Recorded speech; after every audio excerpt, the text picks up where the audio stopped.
Sample tayo. Mag-sample tayo. Ayan guys. Ayan, sample lang to ha. Ito. Alam nyo ba, mas matagal siya magkakaroon ng suhi o suloy at saka yung ugat.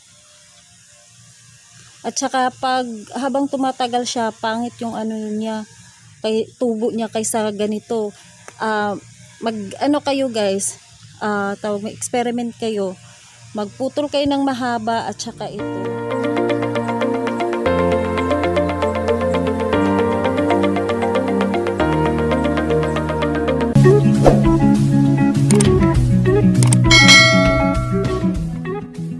Welcome back ulit sa aking YouTube channel. Ayan guys, oh, ganda na ng dahon niya, nag-iba pala siya. Nung na talaga siya guys, yung sumobra na yung tawag niyan, na expose siya sa init, nag-iba yung kulay niya, pero ang kulay niyan dati ay hindi ganyan. Tapos ang cute oh. Tingnan niyo oh.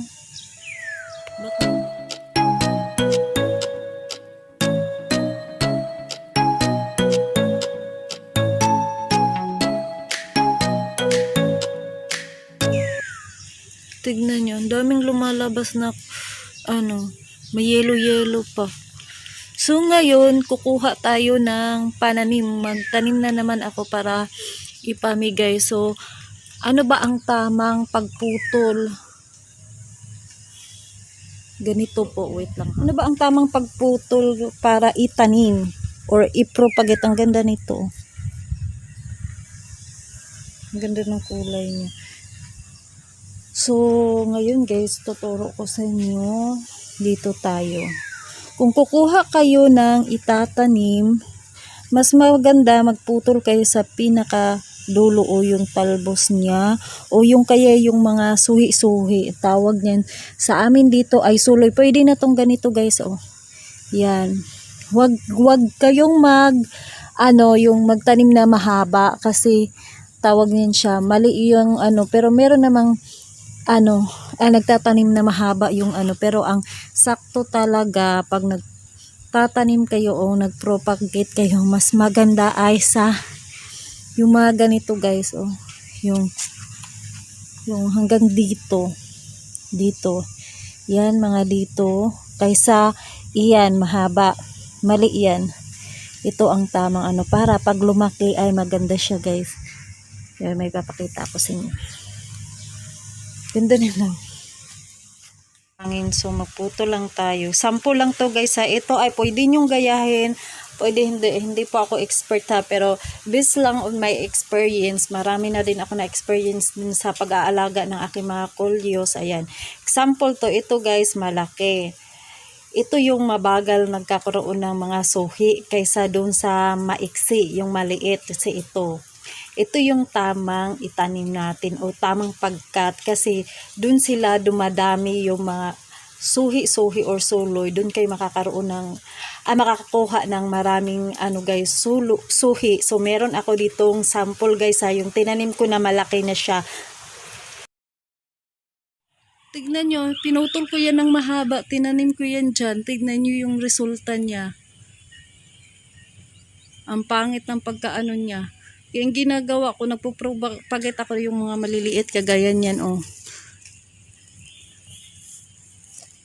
Yung mga bago ko lang yung tanim sila kasi ako guys para maparami ko. Kaya ganyan nito oh. Ang ganda ng tubo niya. Ganun yung ginagawa ko guys, as in talaga yung mga maliliit. Yan oh. Ito ang liit-liit lang din ito dati. Ayan, nag-uumpisa na siya oh. Meron na siyang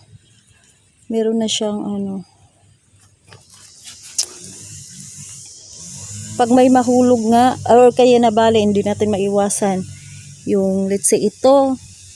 Pwede nyo yan itanim ito oh. Naputol lang din yan. Pero may ugat na yan. Naputol yan dito. Nagkakaroon na siya ng Kaya payo ko sa inyo, pag magtanim kayo, mas maganda. Ayan, pwede na ninyo itong talbosan pag mga ganito. kunin nyo yung ano, yung pinaka dito, yun yung itanim nyo. Para maganda yung tubo. Sample lang yan sa ginawa ko guys, ito. Yan sila, pinakadulo yan. Maganda yung resulta niya. Ayan. Ito o, tignan nyo. Ang pangit niyang tubo niya. Naputo lang yan siya guys. Nasanga. Doon sa ano. Pero ganyan na siya kalaki ha. Naputol. Tinanim ko lang yan dyan. Pero hindi na ako nag-cut. Pero tignan nyo ang pangit niya. Kabariety niya to. Ito yan siya. Kabariety niya yan. Pero tignan nyo yung resulta niyan sa ginawa ko. Yung kinat ko yung pinakadulo. Ang ganda no. Para maganda ang tubo, ganun ang gagawin nyo. O kung nakita nyo yung propagation ko nito, bago lang, tignan nyo yun guys, oh.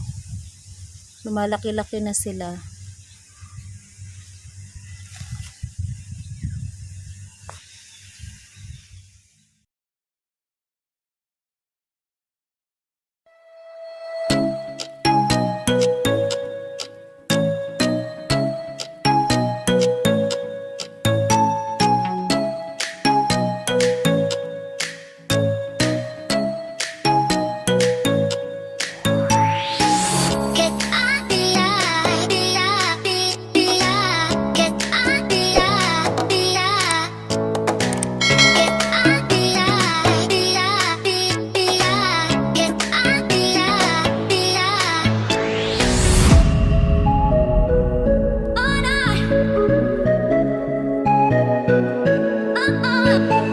Talbos lang yan, yung pinakadulo talaga yung ganito niya.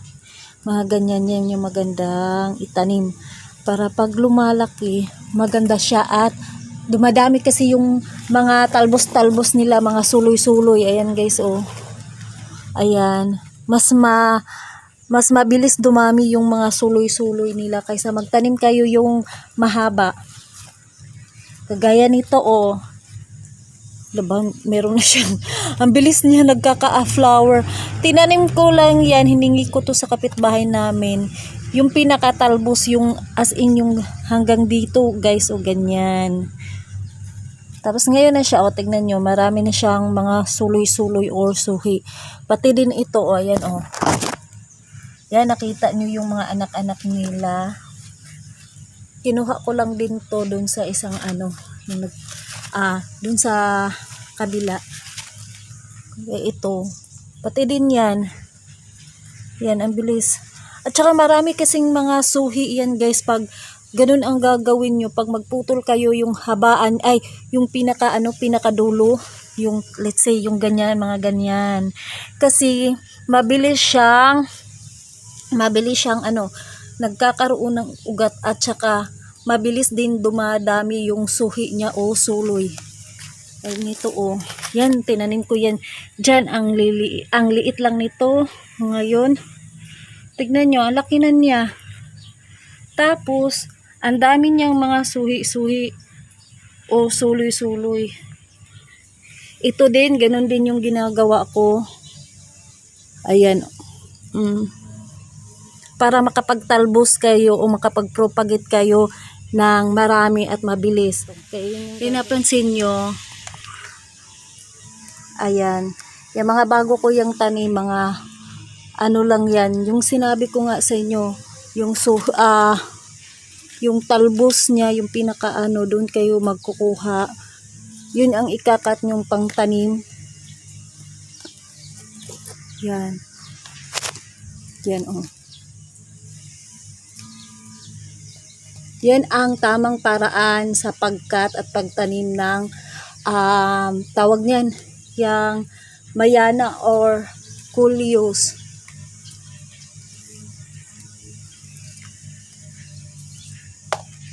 Okay. Ito, kakatanim ko lang nito, wala pang 1 week. Pag matigas, means niyan, may ugat na yan. Kasi kumakapit na siya. Dandahan natin. Ayan oh. Tanggalin lang natin to.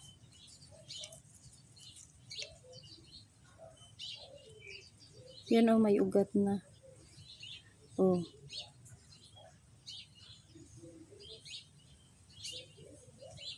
Bilis niyang magkakaugat, guys. Nagkakaugat. Ayan, oh. Talagang binunot ko talaga siya, ha.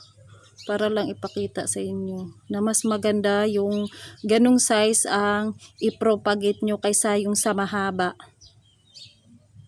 Pero nasa inyo na yan. Hindi naman ako expert kasi sa dami ko nang naalagang iba-ibang variety na mayana.